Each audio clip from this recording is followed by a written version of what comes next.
Nakabukas ba ang pinto? Bakit di kita naramdaman? Kasi gano'n ako kaswabe.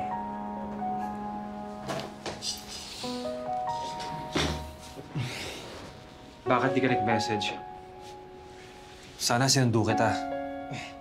Hassle lang yun sa'yo. Tsaka may sorpresa ako. Ayun. Nagkabala ka pa. Kamusta ang lakad mo? Ayun. Nakilala ko yung bagong pamilya ng tatay ko. And? Ba't ganun, no? Parang naging mabuting ama naman siya sa kanila. Ano yun? Sa akin lang siya walang ya. Alam mo, iniwan ka man ng daddy mo. Hindi ibig sabihin masamang tao na siya. Pero, okay na ako. Napatawad ko naman siya. At least kahit sa ibang tao, nagpakatatay siya, di ba?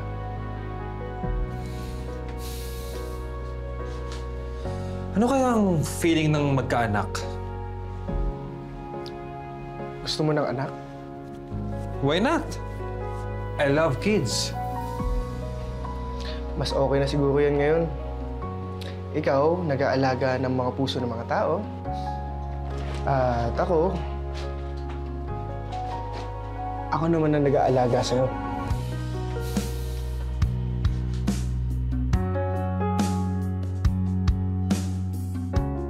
Uy, Mika, una na kami ah. Okay. Bye-bye. Sige, bye-bye. See you sa loob.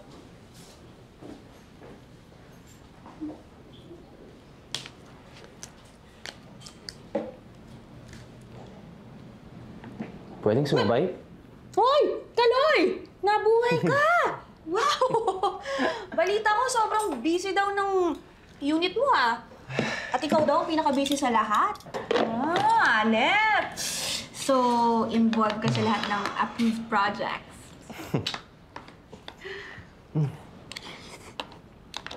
Ano yan? Dinner, lunch, breakfast na ba yan?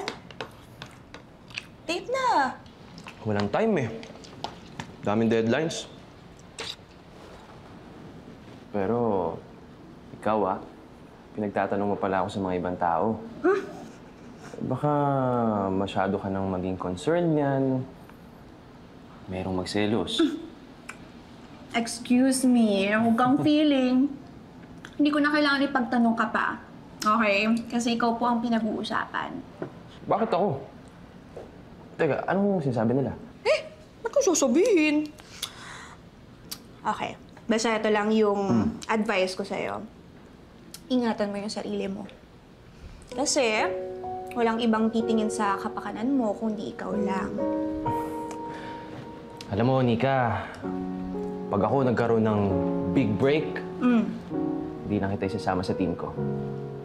Gagawin kitang project partner. O, di ba? Siyempre, gaganda kayo ng mga ideas mo. Alam mo, nguyain mo na lang yung kinakain mo at magtubig ka kasi baka mahiringan ka, ha? Sinubukan kong ayusin, lumakas sa nalangin. Pagkasakali na lang mag-iba't lumihis ang ihip ng hangin. Bakit? Yun na yun? Alis ka na? Hinahanap na yung revised draft ko eh. Hindi ka pa tapos. Hindi, una na ako. Sige na. Sa susunod, mas mahaba-habang kwentuhan. Okay. Sige na, Nika. Ingat ka. Sige, yung